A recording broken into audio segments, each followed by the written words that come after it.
Anybody that helps a terrorist is a terrorist. Don't make Nigerians a laughingstock. That's what it means, because some of the countries that are trying to help us to fight this terrorism will turn around and say the very people we're trying to get rid of are the very people that you're reintroducing into the society. It takes a process.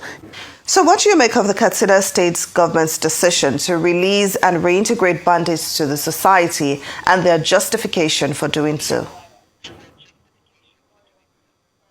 Look, I think I'd like to begin by saying Happy New Year to all the Arise family and Nigerians in general. Yes, there's nothing wrong with extending mercy and grace to people when they do something wrong. But there's everything wrong with not understanding the interpretation of actions like this, especially to the Nigerian state. It's important to underpin the fact that these individuals that are either going to be released or are about to be released, my question is, what is the yardstick? What is the legal framework for such release? What is the implication to national security, to judicial system, to the victim that these individuals have maimed, murdered, and oftentimes taking their rights? And many of them are still holding them, you know. We are talking about terrorism. We're not talking about minor crime. We're talking about terrorism, which is an international issue. My call on the national security, the National Security Advisor, the Minister for Defense, a very good friend of mine, is we need to begin to think towards a policy for this kind of exercise. Now it's one state or two of them trying to do the same thing. Other states will follow, because once leaders set example, the led and even other leaders follow that example. So my thing is, what is the yardstick? What is the legal framework? What is the judicial system for this kind of exercise? What is the guarantee that these people have been totally de-radicalized? What is the guarantee that they are not going to cause a menace in the society? I won't feel safe if I know that a terrorist has been released and the person is going to be my neighbor. I will feel very unsafe, you know. And I can tell you, go back to Afghanistan, go back to many people that have taken this, followed this pathway. It has never been resourceful. This is another technical process of trying to negotiate with terrorists in order for them to release their victim. How long are we going to do this? I am concerned because it affects the community that I lead. I am concerned because I am a Nigerian, you know. And again, I want to emphasize there is nothing wrong with showing mercy and extending grace. But there's everything wrong by showing mercy to the person who doesn't deserve mercy, by showing grace to somebody who is constantly looking for an opportunity to maim, to kill, and to deny the rights of people around them. And one has to wonder how the victims or the families of the victims feel, those who have been maimed and killed by these same groups. What kind of message does releasing unprosecuted suspects, what kind of message it sends to those families? A very, very pathetic message. The victim will feel that, hey, he is not sure of existence. The victim will feel that he doesn't know what will happen to him. Not only the victim, the families of the victim, not only the families of the victim, but citizens around these individuals. There has to be a clear guideline for this kind of exercise. And I'm not saying it shouldn't happen. It should happen. However, what is the yardstick? How are we sure that even some of these government officials are not trying to release people that are close to them, who are their family members, just for the sake of getting them off the hook and avoiding the pressure that they are getting from their family. I mean, some of these governors, I respect them. They're very intelligent, but you need to be very circumspect in making this kind of decision that has a national security implication and international security implication. Don't make Nigerians a laughingstock. That's what it means, because some of the countries that are trying to help us to fight this terrorism will turn around and say, the very people we're trying to get rid of are the very people that you're reintroducing into the society. It takes a process. It takes de-radicalization.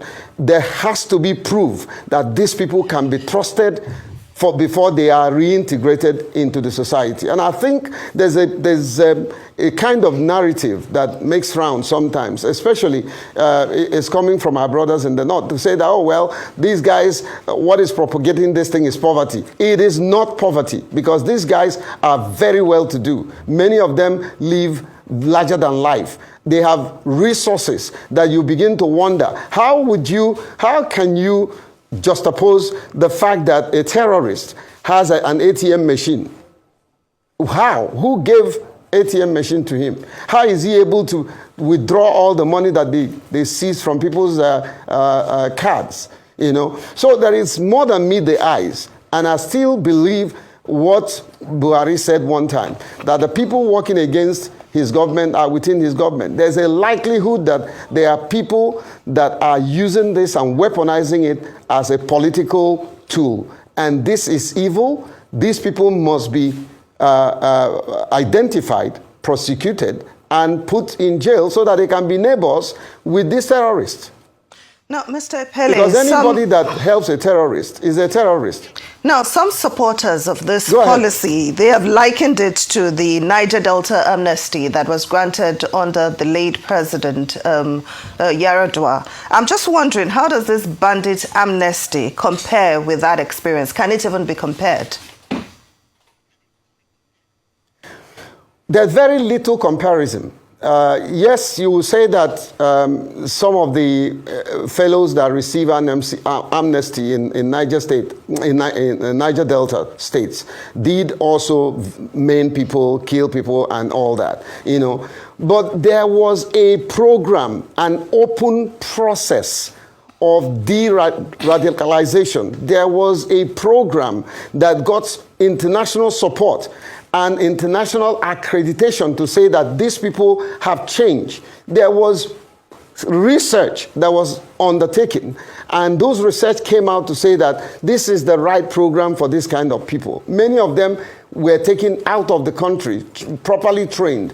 And today we are seeing some iota of dividends of the people who benefited from that process. Look at what some of them are doing to safeguard national pipeline. Look at what some of them are doing to employ huge number of people, that they now pay salary. The question I'm asking is, what is the program that these state governments have put in place that we can point to say, truly and really, the due process has been followed and we can trust these people? Niger Delta amnesty has fruits and result that everyone can see today.